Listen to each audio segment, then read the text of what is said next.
Přesně 100% lidí, kteří sledují tohleto video a tento kanál, nemají na tomto kanále odběr. Proto podpořte ten kanál k tomu, aby se co nejrychleji dostal k 500 000 odběratelů. Jsou to skutečné čísla, já jsem si to nevycucal z prdele, ale dneska se podíváme na content, který působí, jako kdyby si ho někdo vycucal z prdele. Po dlouhé době jsem myslel, že bychom se mohli podívat na kanál Multidu Czech. Nevěděl jsem, že mají dva kanály. Multidu Czech a Multidu Challenge Czech. Nevím, jaký je v tom úplně rozdíl, protože ty videa jsou jako stejný, jsou na jedno brdo, jenom na jednom tom kanále tak namlouvá jiný člověk, na druhém kanále to namlouvá zase někdo jiný. Podíváme se na Multidu Czech. A ano, finálně, to je content. Až budu mít někdy děti, kámo, tak mu přesně pustím tohleto video. Wednesday versus Barbie výzva. Přesně tohleto mu pustím. Jako reálně, jestli chcete mít dobrý recept na to, jak mít vaše dítě 100% autistický, tak prostě mu pouštějte tyhle videa. Dopadl jsem tak, jak jsem dopadl, kámo, ale je pravda, že jsem nesledoval ani tohle. Já jsem sledoval Crazy Frog, nebo ještě Gumi média, co ochočit se nedá. Wednesday versus Barbie výzva na zdobení dortu Multidu Challenge. To zní jako hrozný shitpost, takže si to jdu pustit. Tyjo, to je velký a hodný dort. Zbývá ještě nějak ozdobit. Ruko, doneseme nádherné ozdoby. Ej jo, ok, tohle je docela dobrý. Líbí se mi, že tam zakomponovali tu ruku a není to úplně nejhorší. V tomhle dortu se mně chybí něco brutálnějšího. Brat, co s tím dortem ta gotická žena dělá, kámo? Žijou ve mně, kámo, dva vlci. Jeden je prostě Barbie, druhý je gotická žena. To jsou ty pravé ozdoby. OK, to je docela hovínkové, to je hrozný. Mám tu super náhrobní kámen. To určitě, bude to srdíčko.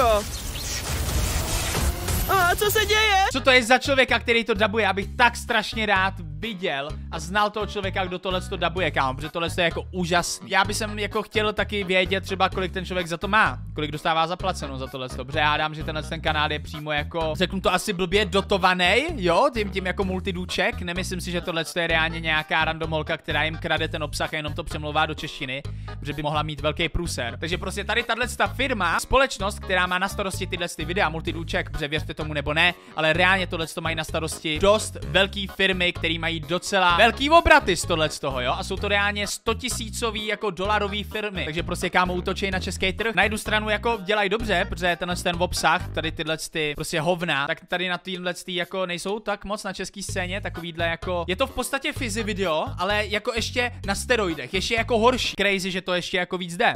Je to jeden problém.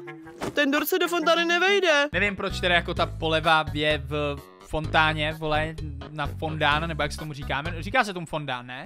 To asi není, co to je, tohle? Co to má být? Co je fondán? Hej, moment, já jsem dement. Tak nic, tak tomu se asi neříká fondán. Prostě fontána na čokoládu. 10 000 za co? To má zlevněný z 20 000. Tady se někdo totálně posral. Cením hustle každopádně. Reálně mnohem líp uděláte, když si za ty peníze koupíte třeba, já nevím, 60 miky na stay12.cz. Utíkej na stay12.cz, kámo, je tam limitovaný merch, každý den mám Vánoce. Pořiď si ho ještě, dokud můžeš, kámo, dokud máte tu možnost, že vám to přijde do Vánoc a samozřejmě limitovaný merch za 500 000 odběratelů. Tam bude hned, jak chytneme 500 000 odběratelů. A čokoládky v různých rostlinných tvarech. Na to musím nabrat čokoládu do velké injekce. Podle mě to je skvělý nápad.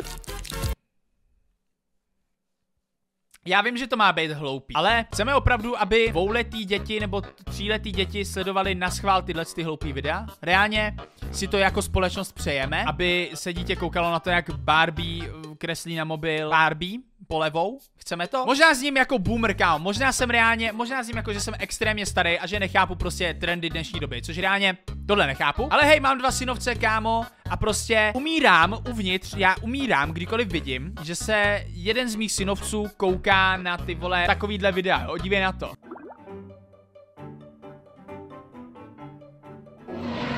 A tohle je ještě jako relativně dobrý, to jako moment. Tyž, to je úžasný. Ty, já se na to začnu koukat normálně taky. Opravdu chceme, aby naše děti, nebo ne, naše ne, ty vole, jen to ne. Opravdu chceme, aby budoucí generace se koukala a vyrůstala na těchto věcech, abych to zakázal, kámo. Zakázal bych tuhle tvorbu a povolil bych jenom reakce. Že, kámo, mít kritické myšlení je co? Dobrý. Tak z toho budu mít celou hromadu lahodných a krásných čokoládek. A proč jsi to namatlá na ten mobil? Proč? Jako, mělo to být reálně funny, měl jsem se tomu zasmát, protože jsem se tomu nezasmál. Proč bych si chtěl zapatlat svůj mobil? Mně to nepřišlo ani vtipný, jako reálně. Bravo, teď je ten dort mnohem krásnější.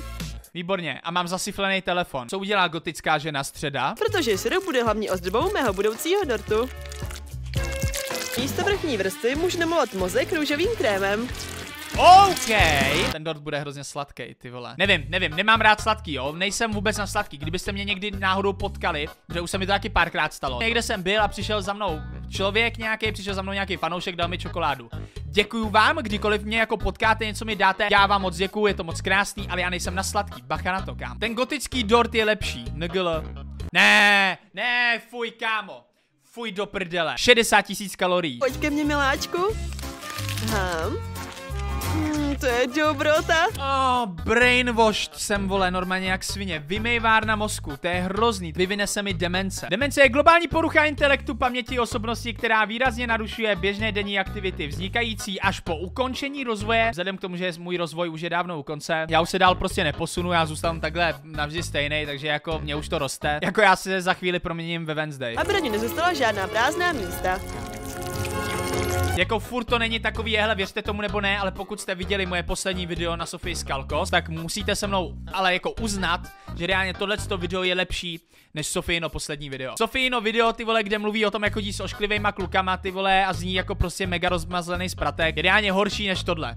Než vymejvárna mozku, kámo, typu Středa a Barbie. Což je jako docela smutný. Ty, já si přijdu jak bouchal, kámo. Já nemůžu reagovat na tyhle věci. Já fakt už musím začít dělat něco jiného, vole. Já jsem si říkal, bude to vtipný. A vždycky zapomenu, jak jako mě to nedělá vůbec dobře, tyhle videa. Pojďme se podívat, na co reaguje bouchal, kámo. Top 15 hacker bunkrů v Minecraftu. Tihle lidé posunuli umění na úplně jiný level. To mi povídej, kámo. Bouchal reakce, posunuli reakce na úplně jiný level. Dívej, jo. Ukážu ti, jak bouchal dělá reakce. Ahoj lidi, jmenuji se Jarda, je mi 1,40 a jsem youtuber. No lidi, tak on je Jarda, je mu 1,40 a youtuber. Beauty vloger Fousy a v něm jsem žral hovna. No fuj lidi, on žere hovna, to je totálně crazy lidi. Napište mi do komentářů, jak moc je to crazy. Vyrobit reálně vypadající hovno. No lidi, tak schválně, jak vyrobit reálně vypadající hovno, to mě reálně zajímá. To jsem fakt zvědavý, lidi. Pouchal moment. Co to je? Proba to udělat jako na tužce tohle, když jim nemůžete psát. Oni tam dají Coca-Colu, proč tam dávají Coca-Colu? Co to udělá? Otevřeli jsme náš McDonald u nás doma, legrační situace z Multidu Challenge, tak jo, ukáž. Je to tak legrační, že jsem se zapomněl smát. Ještě, že můžu ten smích dodat v postu. Teď jsem se smál a smál jsem se jako břichomluvec, takže jste neviděli, jak hejbu pusou. Mám nápad. Objednáme si jídlo? Jo, paráda. To snad ne. Nemáme vůbec žádné peníze. Sakra. To znamená, že nezaplatíte nájem. Možná kdyby si prodal ten iPhone, vole, 13. Stačí trocha úsilí a můžeme si otevřít vlastní mekáč. Skvělý nápad, co? Proč? Tohle je pro tebe. Proč, kámo? Díky moc. Proč si chceš vyrobit vlastní mekáč? Vždyť stejně nemáš peníze. Nedává smysl. Já vím, že to nemá dávat smysl, protože to je hloupý, je to pro děti, ale čum na to. Oni nemají peníze na to si objednat mekáč, takže co udělají? Otevřou si vlastní mekáč. Kde vzali takhle velký plakáty? Jak to potiskli? Kde vzali na to tu barvu, ty vole? Kolik je stál ten tisk? Očividně nic, protože nemohli si to zaplatit. Super. Bomba. Máte nějaký ingredience, čím to uděláte? Ne, vole, musíte je koupit, nemáte peníze, z čeho to koupíš? Ledničku s kolou postavím sem. A tady bude Fanta. Kde tohle Bulut vzal? Kde tohle vzali? A dejte do něj víc masa. Miluju maso. A jak tohle to udělali? Skvělá volba, pane. Počkejte chvilku. Ale teď oni měli hlad, oni si chtějí objednat jídlo. Místo toho, aby si ho uvařili, když teda si jdou dělat vlastní mekáč, tak obsluhou jiný lidi, takže oni mají hlad a mezi tím vydělávají peníze, jako moment. To je jako docela dobrý hustle. Cením, že jako zapomněli na ten hlad a prostě dělají peníze. Ježiš, mám tolik pražený kotlet. Stačí jen usmažit a pánec mi s tím pomůže. Dám tam ještě olej. Já už to nezvládám. Jejda, zbývá mi poslední maso, ale všechno už je obsazené. Strč si ho do prde. Co myslíte? Můžu se zeptat jenom, jak se jim ten jako náhodný kolem jdoucí dostal jako do obýváku. Oni ten mekáč si otevřeli u sebe doma, takže reálně dejme tomu, že oni třeba bydlejí v bytovce, jo, bydlejí v paneláku ve 4. patře. Takže někdo šel kolem, prostě šel na ulici, rozhodl se, že si vleze takhle do 4. patra k cizím lidem do bytu a čirou náhodou tam měli mekáč. A nebo si vystavili obrovský prostě plakát, vole, billboard před tím panelákem. Vzhledem k tomu, že sousedka, která bydlí pode mnou, je na mě nasraná, kdykoliv si jednou za uherský rok sem někoho pozvu, zdravím vás tímto, tak si nedovedu představit, jak by museli být nasraný, kdybych si tady otevřel mekáč. Proč má Blud prostě tady Mjolnir? Všechno bych to sám rád snědl, ale jsem v práci. Nejsi, kámo, v práci, to jsi vycucal z prdele ten mekáč, to není reálná práce. Založili si kvůli tomu, kámo, OSVČ, jsou OSVČ, mají jako, kámo, živnostenský rejstřík na tohleto. Můžou vůbec otevírat takovouhle provozovnu? Řekl bych, že ne. Řekl bych, že na to nemáte povolení. Nice. velice nice, jak se říká, kámo. A víte, co je taky velice nice? To, že to můžu tady takhle hezky vypnout. Popravdě, mě v průběhu tohoto videa vytočil zase víc bouchal, kámo. Poslední zase 2 videa, na který já jsem se koukal, tak mě vytočili totálně.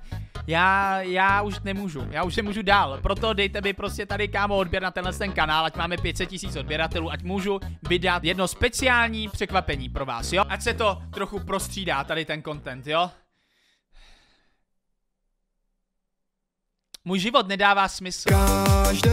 Nové limitované vánoční mikiny, každý den mám Vánoce, a to i v bílé variantě, najdeš jen na stay12.cz.